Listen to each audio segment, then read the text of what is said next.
Isang pinagpalang umaga po sa bawat isa at sa lahat po na nanonood ng ating live streaming ngayon.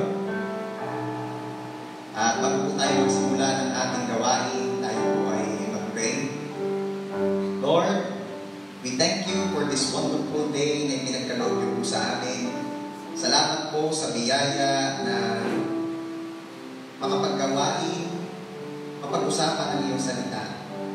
Lord, we pray na patuloy po ninyo kaming samahan. Iparanas niyo po patuloy ang inyong biyaya, ang inyong kabutihan sa aming lahat.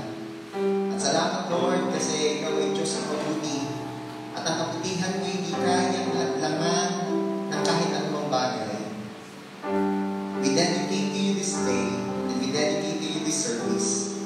Be blessed, O Lord, at bunga na lang ang noon, mapapagpala ng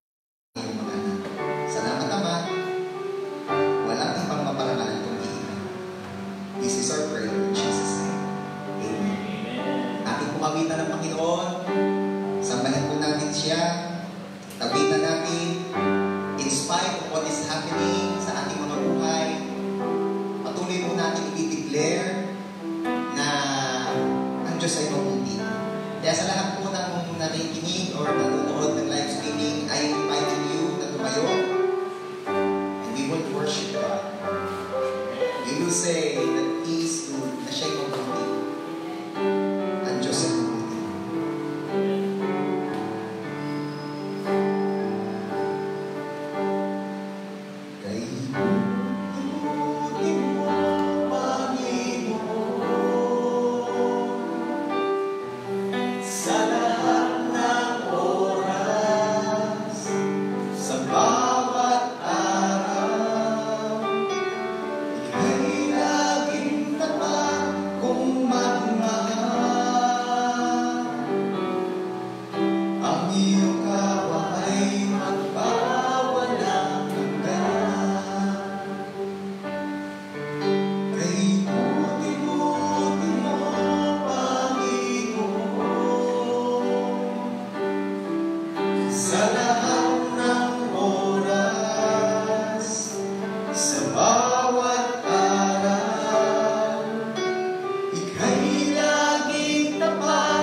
Tunay ngang ika'y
natin ang the best na palakpakan just for you.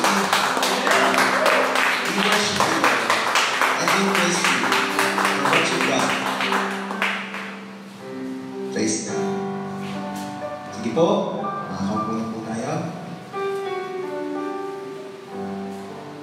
Ngayon pong umaga ay pag-usapan natin paano ba mag-respond ang mga Kristiyano sa ating pinagkakaraanan ngayon.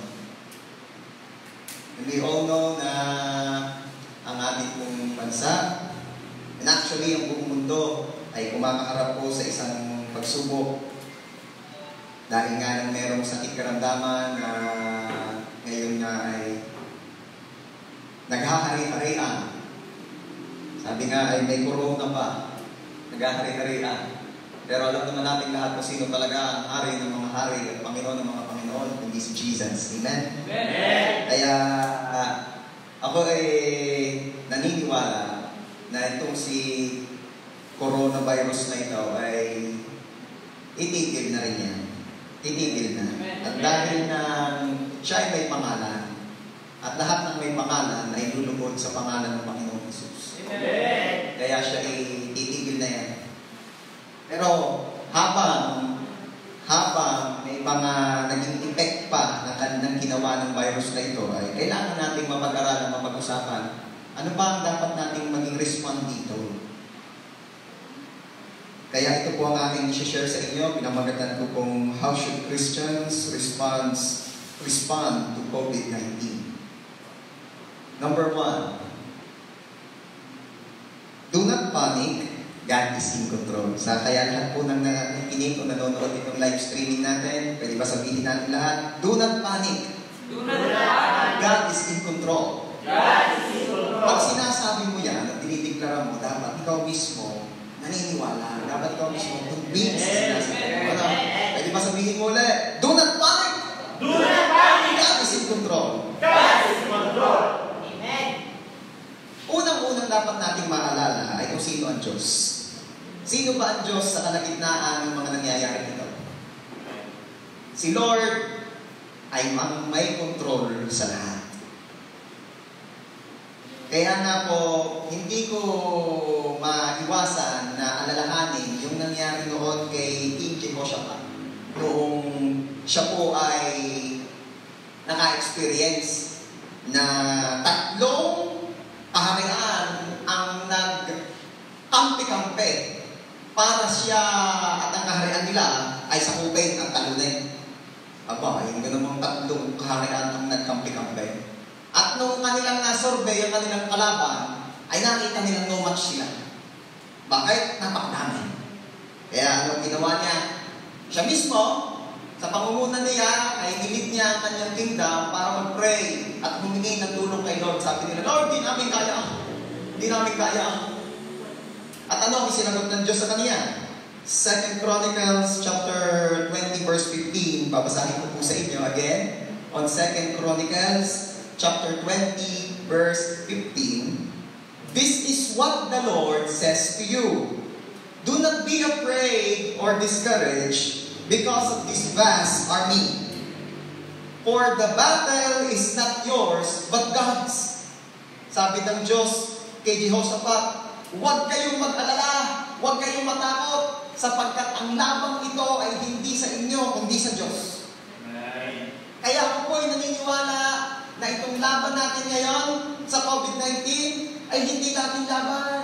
Ito yung laban ng Diyos. Amen. The battle is not yours. The battle is for God. The battle is God's. Ito'y sa Kanya. Kaya do not panic. Bakit? Imagine God will fight for you. Amen. Everybody say, the Lord will fight for me. The Lord will fight for me. Sino po rito nung bata ka? Yung nakaranas na maglaro ng Jolene, o maglaro ng text, o maglaro ng plastiko, o rubber band, gano'n. Nung bata ka, ay hindi ka kasi ganun ka-skilled sa text, o sa rubber band, o sa Jolene, kaya nagpapalaban ka. Sino naka-experience na? Uy, ilaban mo naman ako, ikaw ay magaling sa Jolene, ilaban mo naman ako. Sino naka-experience na? Ano? Kasi ako dati ganun eh. Pagka hindi ako confident na lumaban, doon sa text o sa Jordan, ay talagang nagpapalaban ako. Actually, ito yung narinig ko kay Ragsali ng JA1 Qatar. Ako nakarelate. Kasi ako'y gayon. Ako'y gayon din ng bata. Ako ay nagpapalaban. At talagang ako tuwa-tuwa pag nananalo yung naglalaban sa akin. Pag hinilaban ako sa Jordan, hinilaban ako sa text, nananalo ako tuwa-tuwa. Bakit? Ay dahil nananalo. At saka syempre, hindi ka naman pipili ng maglalaban sa iyo yung hindi magaling. Syempre, pipiliin mo, magaling. Pipiliin mo, skill. Isa sabihin ako sa inyo, church. The Lord will fight for us. Si Lord ang lalaban para sa atin. Kaya itong COVID-19, okay, naaawa siya sa COVID-19 na yan. Bakit? Si Lord ang lalaban sa kanya, hindi tayo. Amen. The battle is not ours, but God's. Amen. Kaya do not panic. God is in control. Amen. Paano natin dito magagawa na tayo hindi magpapanik sa gitna ng mga ganitong pagsubok?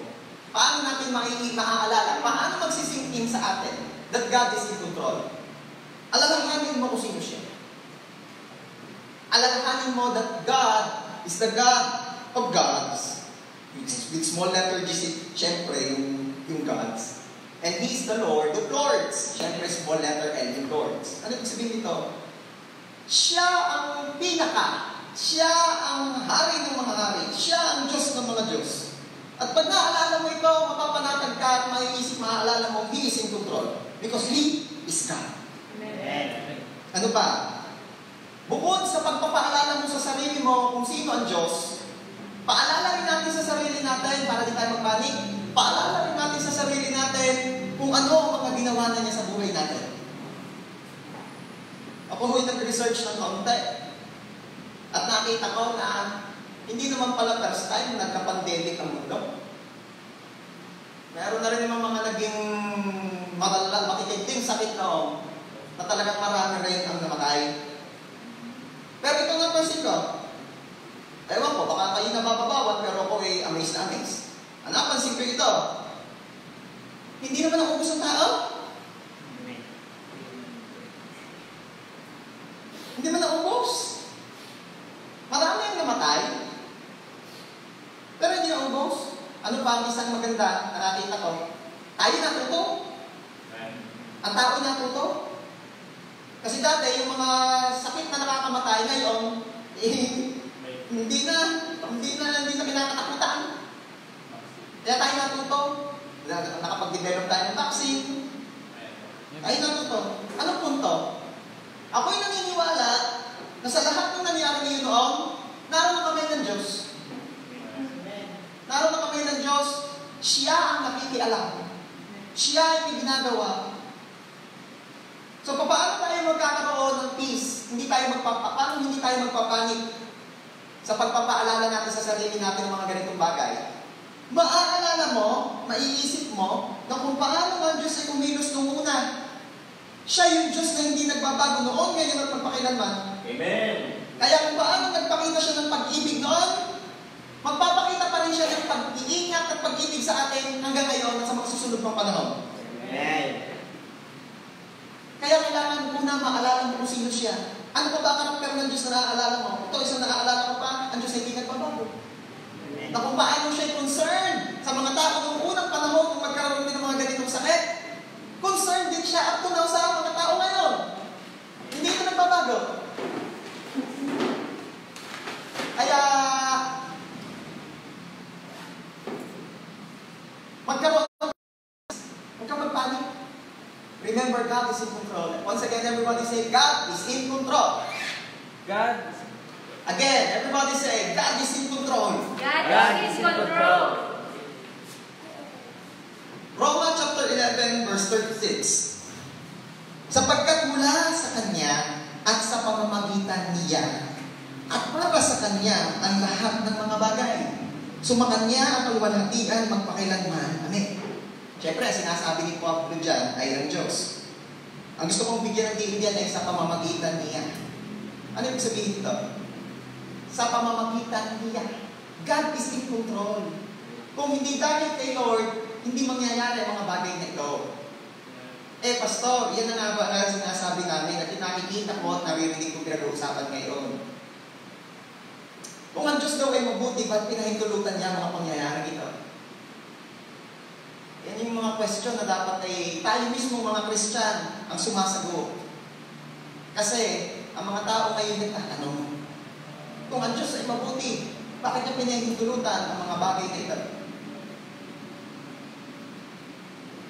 Never forget na bukod sa ang Diyos ay mabuti, siya ay Diyos. Amen. Amen. Amen. At pag sinabing Diyos, Lord, He can do anything and everything that He wants. Amen. Ang nakakatuwa lamang sa Diyos, hindi siya katulad ng tao na kapag nagkaroon ng power, minsan ganito Pag nagkaroon ng power, He will do everything and everything He wants. Kaya lang nakakalimutan niya ang love. Ang kagandahan ko sa Diyos, siya ay Diyos who can do everything and anything that He wants. Pero hindi nawawala na sa bawat kilos niya, andun ang love. Andun ang mercy. Andun ang kanyang grace. And that's the good thing about our Lord. So again, the question is, kung ang Diyos ay mabuti, bakit niya pinahintulutan ng mga bagay na ito?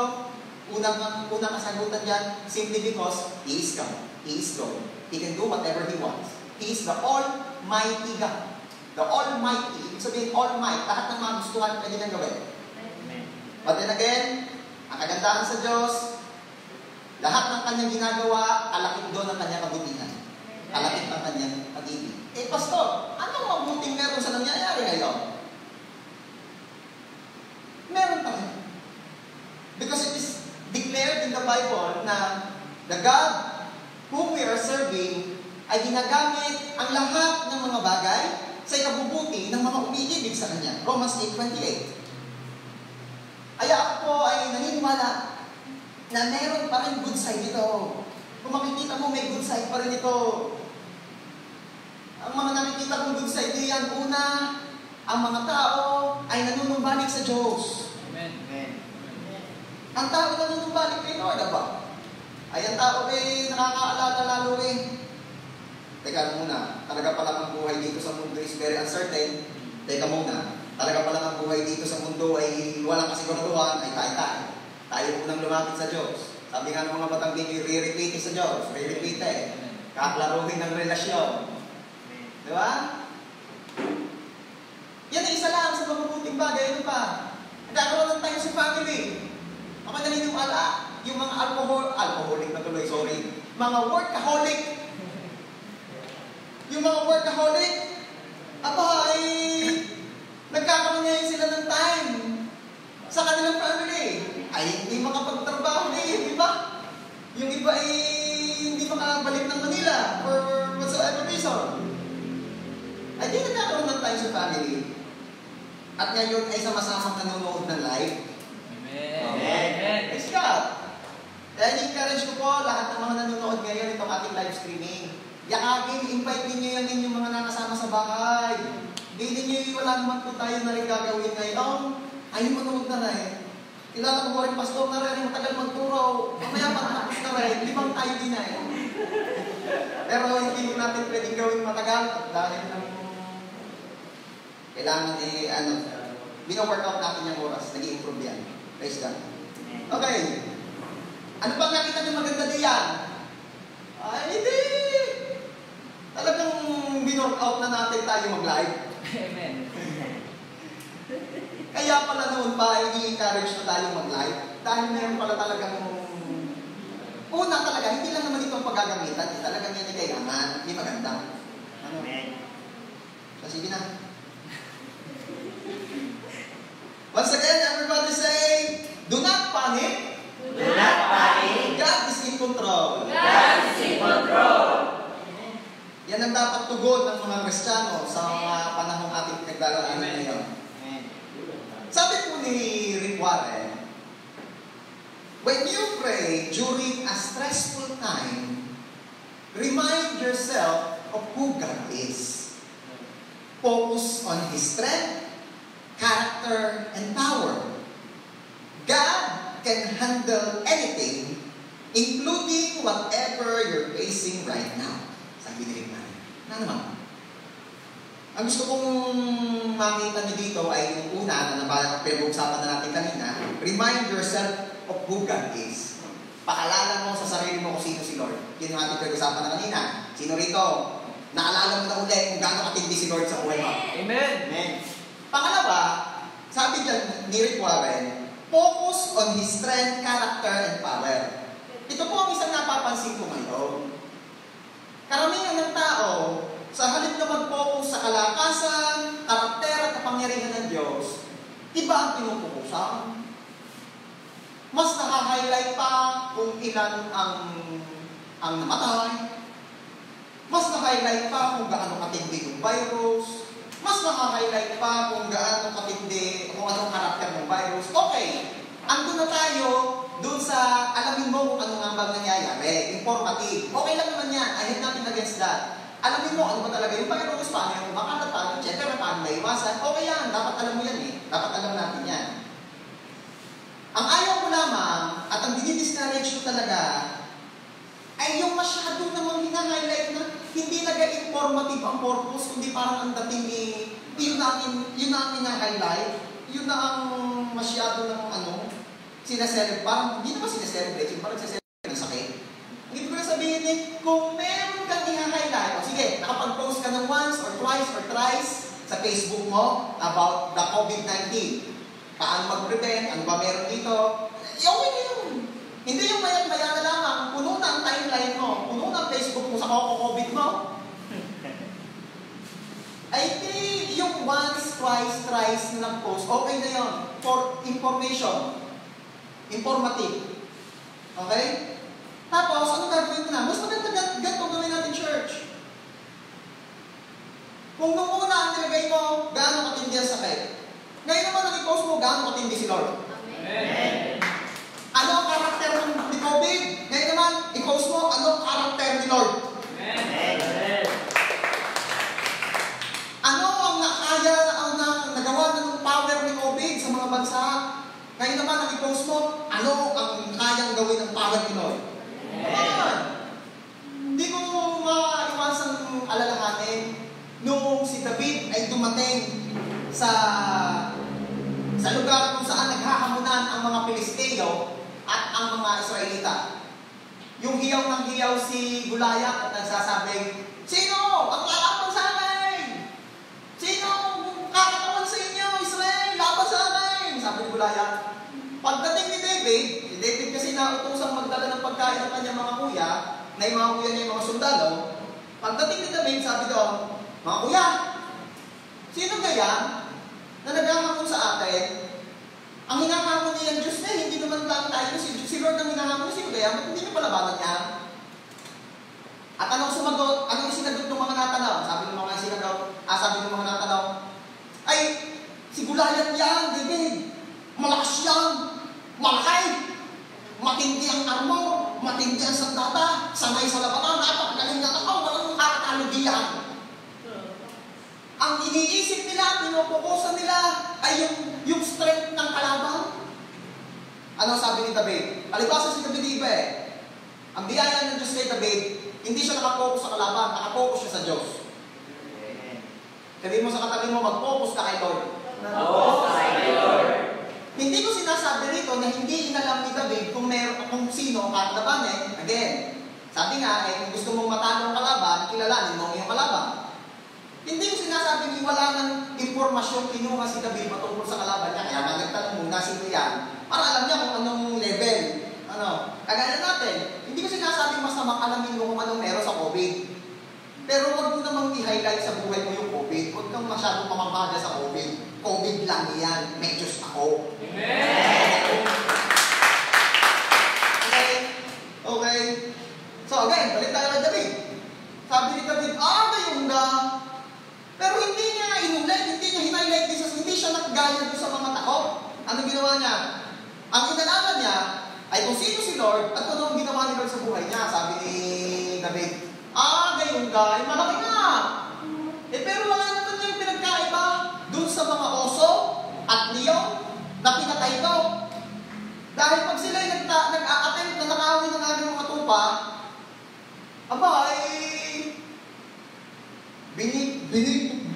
winawaksak ko bigay, pinakatay daw.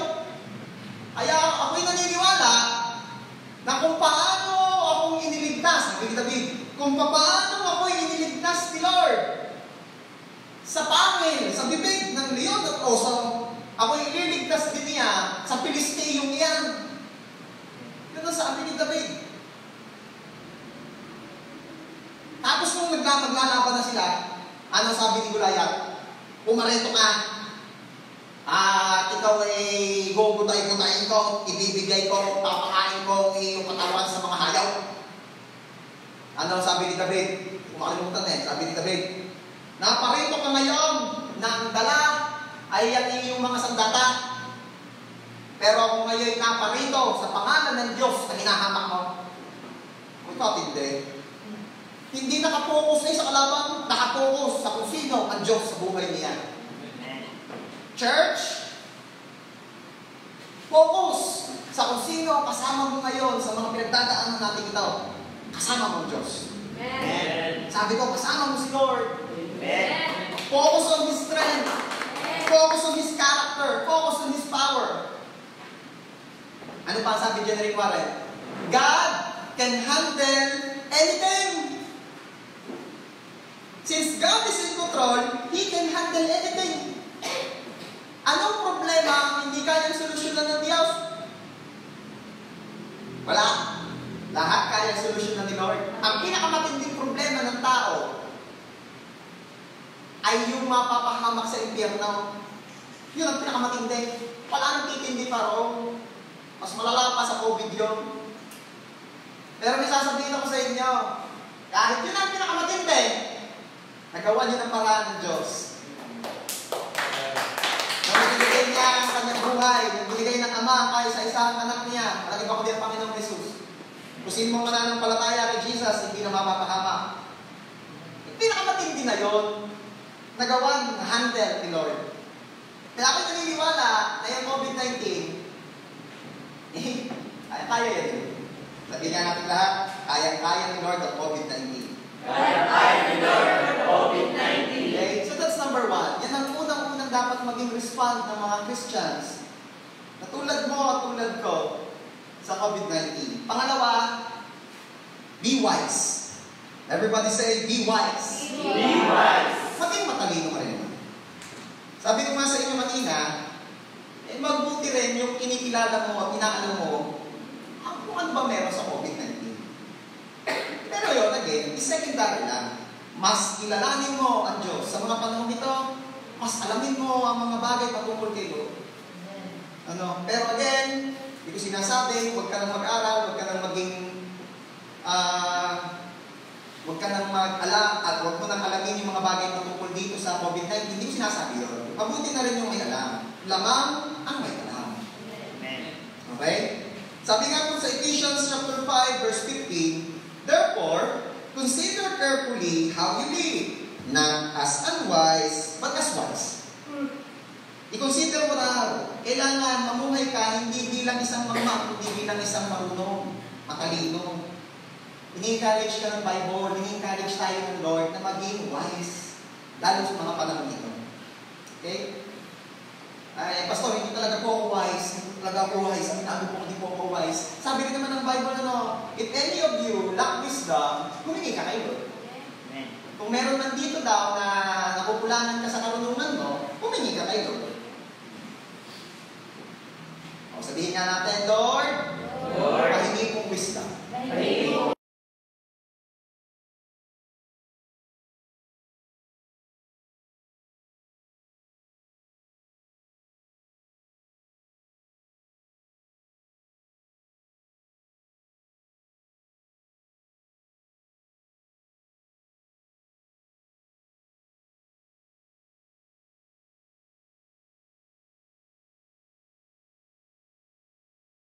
Let the wise hear and increase in learning, and the one who understands obtain guidance. Everybody say, hear and increase in learning. Hear and increase in learning. Kayo makinig, sabi. ikay makinig, at ano daw, increase in learning, dagdagan ng alam. Dagdagan ng alam. Maganda yung nadadagdagan ng alam, pero syempre, ingat din naman sa mga sources. Bakit? Madaming fake news madaming fake infos. Makakala mo tama-tama ang binabasa mo yung pala'y mali. Doon ka sa mga reliable sources. Okay? Ano pa? Gusto ko rin i-highlight dyan yung and the one who understands, obtain guidance. Tumatanggap ng leading. Tumatanggap ng payo. Kaya kapag sinabi, community lockdown, community lockdown. Ano ba pag sinabi community lockdown? Hindi naman total lockdown Kapag sinabi community lockdown, hindi ini-encourage yung mga tao na mag-stay sa bahay.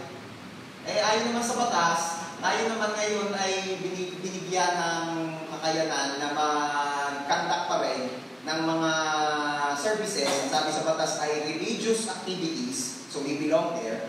Though we all know that this is not a religion, but relationship with God.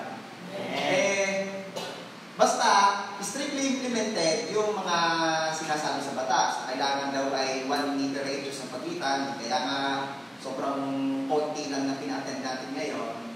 At kaya tayo nilay na.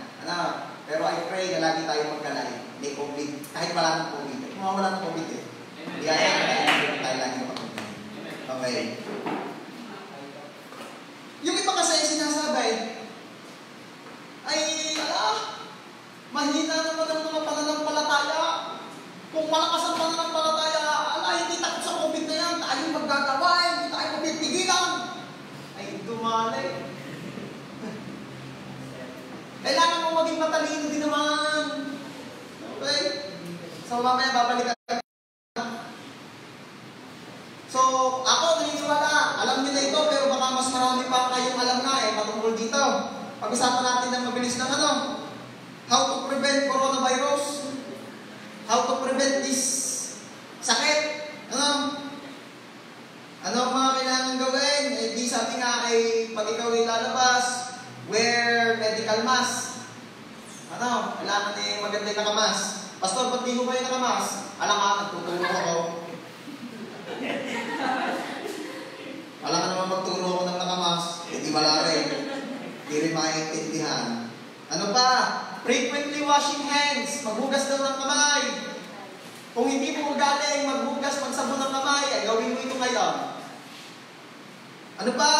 Avoid eating undercooked meats. Yung mga mahilig pa sa mga kilawin, huwag na muna. Yung dapat lutong-luto. Yung mga mahilig sa itlog na malasado, prituhin mo na muna ng ayos. Ano pa? Avoid close contact with sick animals. Baka naman mahal mo ba yung alaga mo, ikaw may sakit na, hayaan mo na. Hayaan mo na may sakit muna yung iyong pet. Hayaan mo na muna. Mas mahalaga ang buhay ng tao. Don't use other people's personal stuff.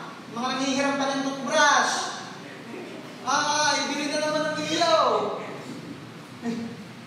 Huwag ka na lang hiram ng toothbrush. Huwag ka hiram ng hiram. Hindi na lang hiram ng gamit ng may gamit. Avoid close contact with patient with the symptoms. Di hanggang maaari, let's do this with love.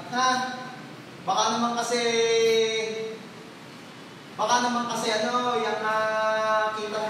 yung nakita mong may sipon, nakita mong may tubo, ay talaga namang pinagkalayo-layuan mo na, yung mga init ng padali, wala nang love. Ini-encourage ko rin naman kayo, church, to do this with love. Amen ba daw? Let's do this with love. Para naman hindi tayo makaka-open. Okay? Avoid being in crowded areas. Huwag tayong pasaway. Walang Kristiyanong pasaway. Amen ba? Huwag tayong pasaway. Pag sinabing stay at home muna, stay at home.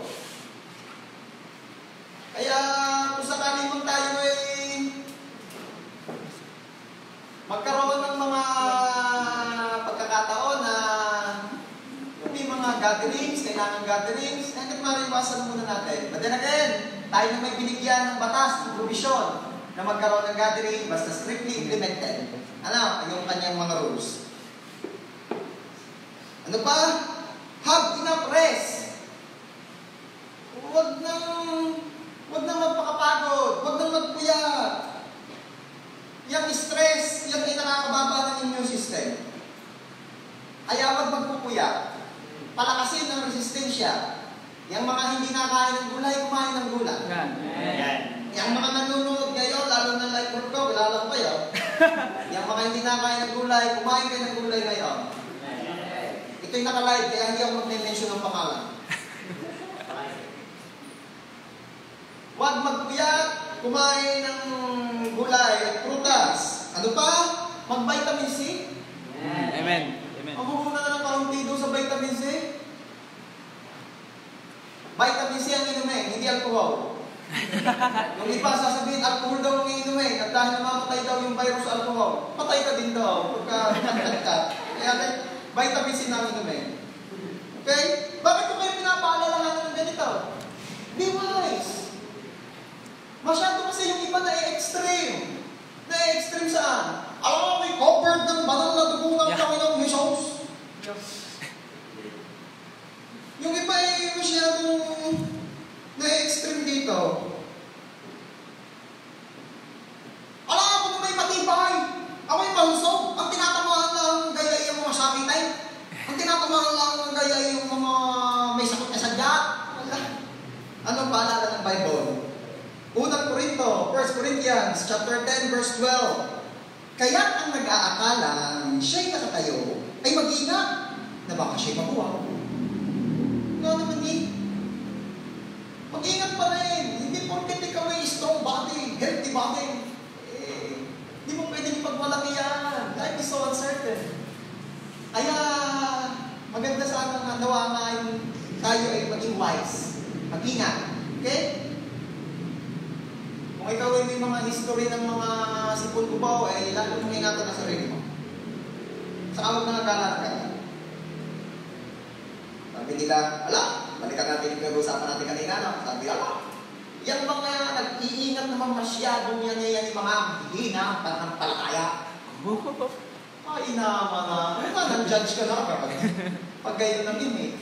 Pangalawa, ito yung gusto kong sabihin sa inyo ngayon, church Ang pagiging maingat ay di nangangahulugang mahina ang pananampalataya.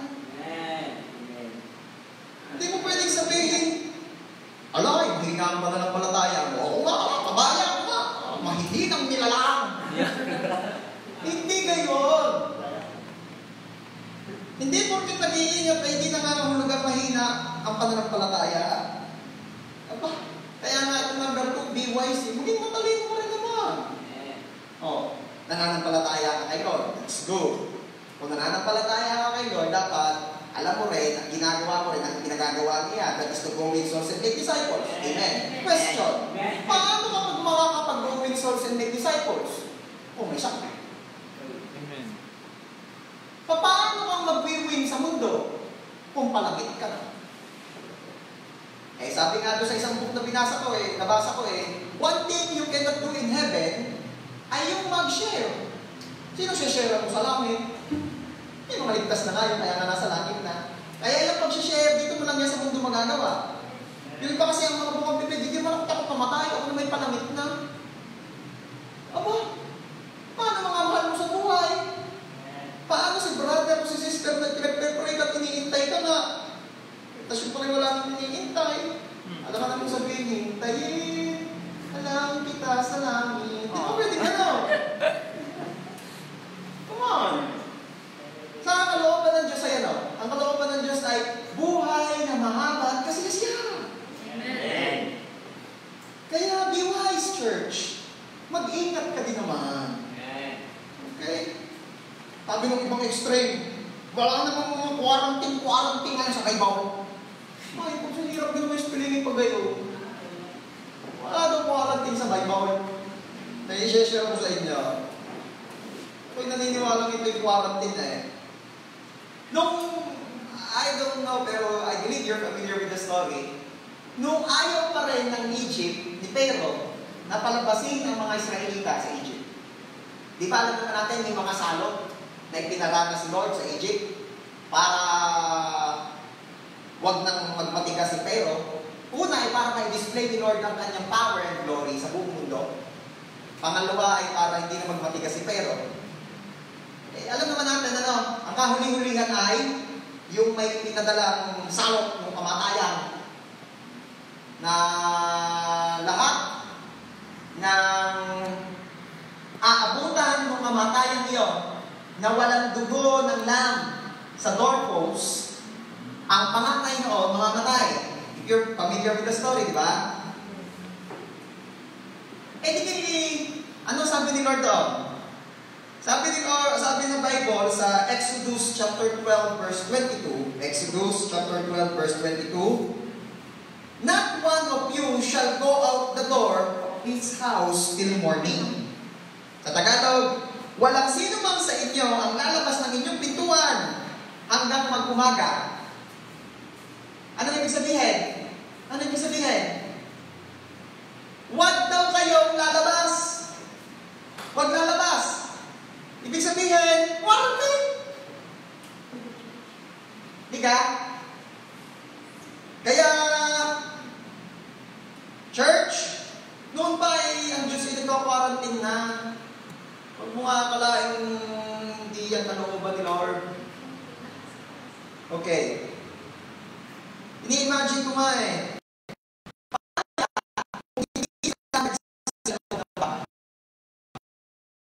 Lord, manatili kayo sa loob ng bahay, lagyan nyo ng dugo ng lamb ang inyong doorpost.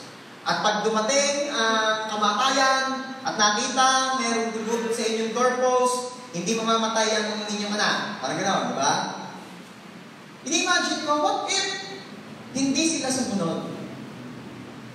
What if sinabi ni Lord sa mga Israelita, stay at home kayo nga, walang lalabas, at hindi sila sumunod? Magta-take effect pa rin kaya yung dugo sa doorpost? May ingatan pa rin kaya sila? Hindi ko alam. Wala naman kasi nangyari ganun kasi nabasa natin sa Bible na lahat sila sumunod kay Lord, kaya lahat sila naligtas. Ang namatay lamang yung mga anak na Egyptian kasi nga walang dugo ng lamb sa doorpost nila. Ang punto ko ito, naniniwala pa rin ako doon sa lahat ng sumusunod na niligtas. Yung mga sumusunod, yung mga hindi pasaway, sila ay nabibiyayaan na maligtas, na hindi mapahama. Kaya kapag sinasabi po ng government sa atin, yung mga ganitong bagay, tayo sumunod. Huwag na tayo pasaway. Amen ba, church? Amen. Alam niyo kung ginagawa sa mga hindi nasunod? Pinalulunok sa isda. Pinalulunok sa isda. Kasi si John ay gayon. Nilunok ng isda kasi ayaw sumunod. Kailan iniluwa? Nung sumunod. Nung okay na, nung susunod na. Okay? Okay. So, again, be wise ha. Everybody say, be wise. Be wise. And lastly, number 3, ano ang dapat maging respond nating mga Kristiyano sa mga sitwasyon ito? Number 3, share Jesus. Ito po ang mga panahon kung saan kailangan ng tao na makilala nila ng totohanan ng Diyos. Ano ang advantage ng mga Kristiyano tulad natin sa mga panahon ito? Malaki ang advantage mo. Bakit? Kasi nakakakilala tayo ng Lord. Kaya ano naman ho ang advantage no ng mga nakakakilala kay Lord? May peace. At ang sabi nga ng Bible, ang peace na meron tayo, tinanggap natin galing sa Diyos, ay yung peace na sinosurpass o nilalampasan pa ang anumang pangunawa. Yung peace na hindi mo na maintindihan, hindi mo na masakyan. Bakit itong tao ito, ang lala naman nangyayari? Panatag pa rin. Yun ang meron ka. Yun ang meron ka. Kakaibang peace na galing sa Diyos. Meron kang assurance na ang Diyos ay mabuti, hindi ka pababayaan. Diba? Ano ba sabi ng Romans 8:28? And God used everything for the good of those who love Him. Gusto ko nga i-highlight yung dulo. For the good of those who Sa ikabubuti ng mga umiibig sa Kanya. Sa ikabubuti ng mga may relasyon sa Diyos. Yun ang advantage mo. Bakit natin pinag-uusapan ngayon dito? We need to share Jesus sa mga tao for them para maka-experience din sila na kung anong meron ka ngayon. Ano ba meron sa mundo? Ano ba ngayon nakikita mo sa mga tao? Panik ang tao. Panik buying. Panik. Natatakot ang tao. They need peace. At hindi basta-basta peace. Yung peace na galing sa Diyos. Yung peace na hindi naaapektuhan ng anumang nangyayari sa paligid. Mangyayari lang yun sa kanila pag nagkaroon sila ng totohanan ng relasyon sa Diyos. Pag tinanggap nila si Jesus as their Lord and Savior. Church, ito po ang role natin. Sharing Jesus is our role. Ipakilala natin si Lord. Ephesians chapter 5, verse 15 and 16. Therefore, consider carefully how you live. Again, I am reading this verse in Ephesians chapter 5, verse 15 and 16. Therefore, consider carefully how you live, not as unwise, but as wise, taking advantage of every opportunity because the days are evil. Again, sabi ko, taking advantage of every opportunity. I-take advantage natin itong opportunity ito. Bakit? Sabi ko sa GodQuestions.org, often, when people are fearful for their lives, they are more willing to have conversations about eternity. Madalas, kapag ang mga tao ay merong kinakatakutan patungkol sa kanilang buhay, open sila, willing sila na pag-usapan ng mga bagay na tulad nito. Ito yung opportunity natin to share Jesus. But again, sharing Jesus not necessarily mean na you share Bible verses only. No. Sharing Jesus is sharing His words and at the same time, sharing His goodness in your life. Ang dami kasi nagsishare pero hindi mo makitaan ng God sa buhay. Kaya we will do this with love. Ano ibig sabihin nun? When we share Jesus to them, let's do this with love. Hindi yung parang mataas, hindi yung parang proud, hindi yung parang nang-correct, hindi yung parang nang-compare. Hindi yung parang nang-condemn. Hindi mo maintindihan minsan kung nag-share talaga ng gospel o nag-judge eh. Hoy, alam mo, pag di mo tinanggap si Jesus, pupunta kayo impyerno. Tingin mo. Maganda-ganda na ganyan. Bakit, Pastor? Tunay naman ang sinasabi ko. Tunay nga. But do it with love. Sharing Jesus is not just necessarily sharing the verses. It's sharing God's Word sa paraan na maka-Diyos.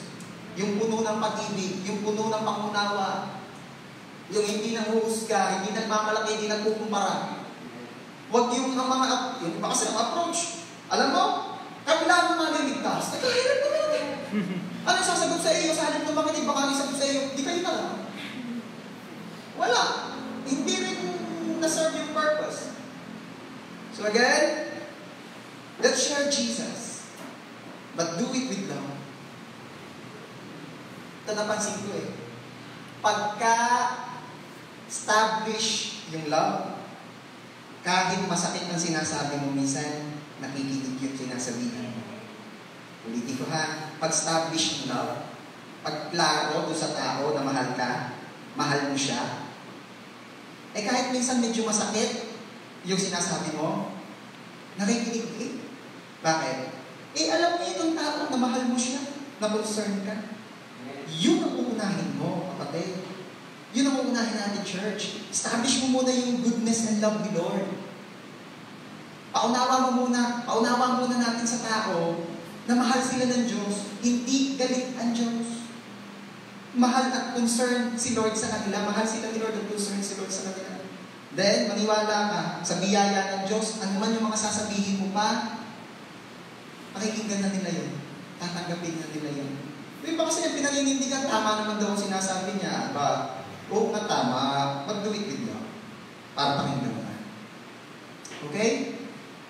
Again, this is an opportunity to share Jesus. Because nowadays, ngayong mga panahon ito, ang mga tao, open sila, willing sila na pag-usapan ang mga bagay na ito. Hayaan mong magkaroon din sila ng biyaya na natatamasan natin ngayon. Na in spite of what is happening, tayo may peace. Amen ba, church? Amen. Bakit ka may peace? Hindi dahil sa kung sino tayo kundi dahil sa Diyos na kinikilala natin, pinananampalatayaan natin.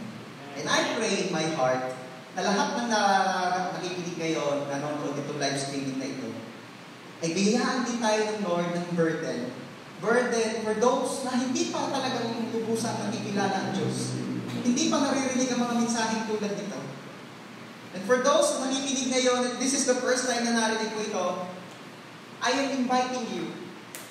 Tanggapin mo ng totohanan si Jesus as your Lord and Savior. Acknowledge Him bilang iyong Diyos, Panginoon na tagapagligtas.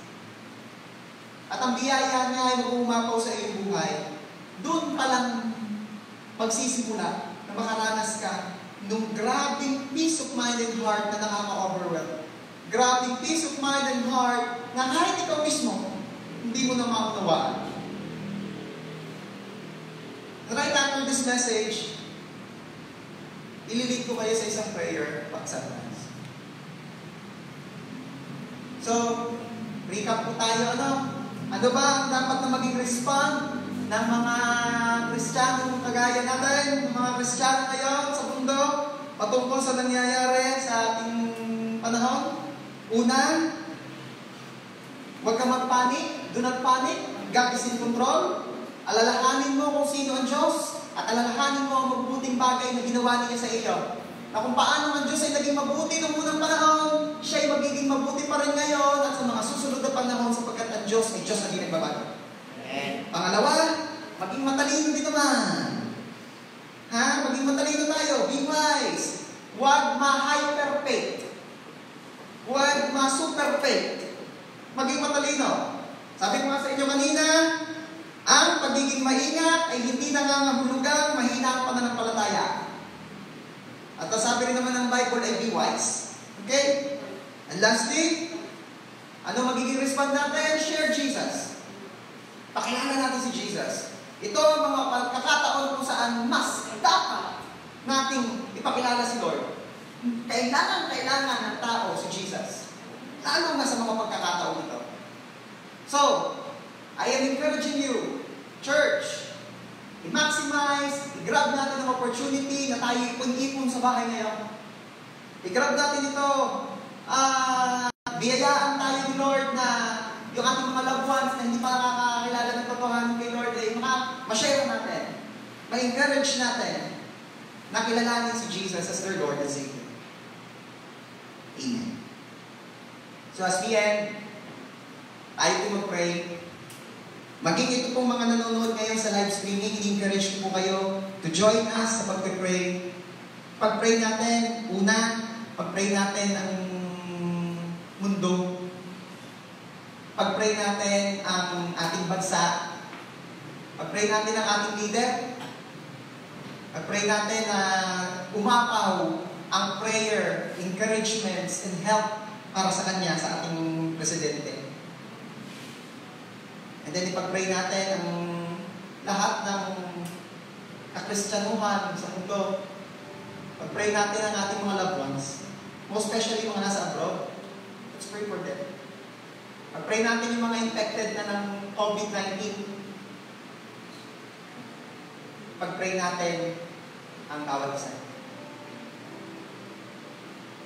So, I'm encouraging you to close your eyes. Mag-join po kayo sa prayer na ito. Let's pray, Lord. You are a good God. We worship you for who you are and for what you've done. We believe in you, Lord. We believe in you. Naniniwala po kami ikaw ang Diyos na may kontrol ng lahat. Diyos na ginagamit, pinagtatagmitag niya ang lahat sa ikabubuti ng mga umiibig sa Kanya. Diyos na nagbibigay ng karunungan kung paano i-handle ang mga bagay na nangyayari at nararanasan namin ngayon.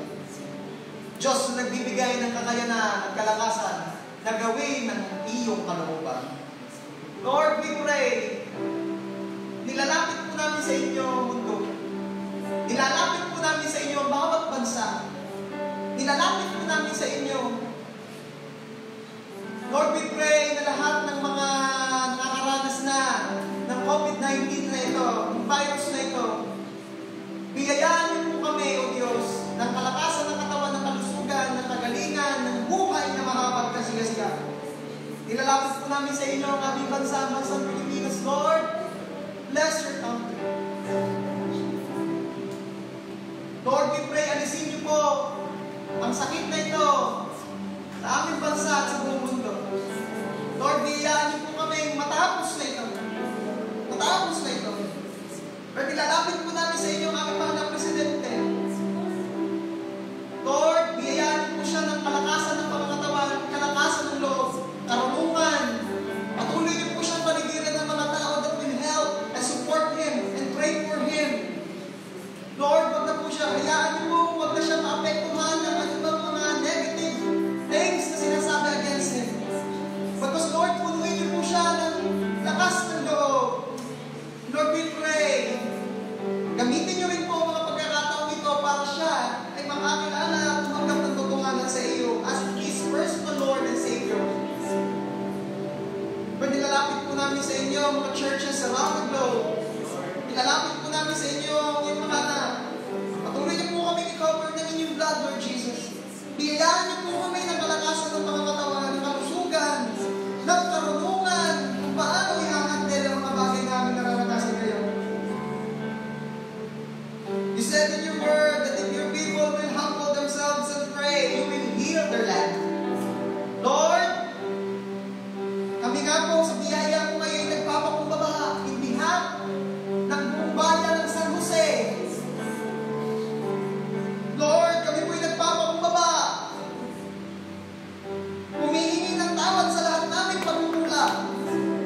At hinihiling na kagaling at biyaya, habag na nagagaling sa iyo, ipagpapawid mo sa bayan ito. Sa pangalan ni Jesus.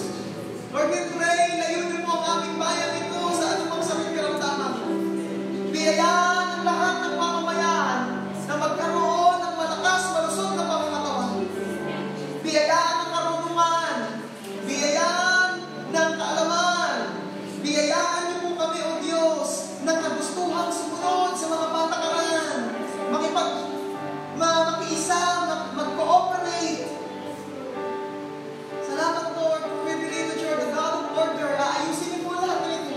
You're the God who is in control. The Almighty God, the good God, the loving God. Mahal mo ang iyong mga anak. Kaya naniniwala kami, O Diyos. Hayaan, bibiyayaan mo kami.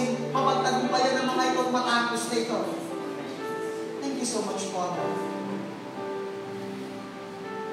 Sa lahat po ng nanonood ngayon, and if you want to accept Jesus as your Lord and Savior, I am encouraging you na sumunod sa panalangin ito. Gawin mo ito ng totohanan sa iyong puso.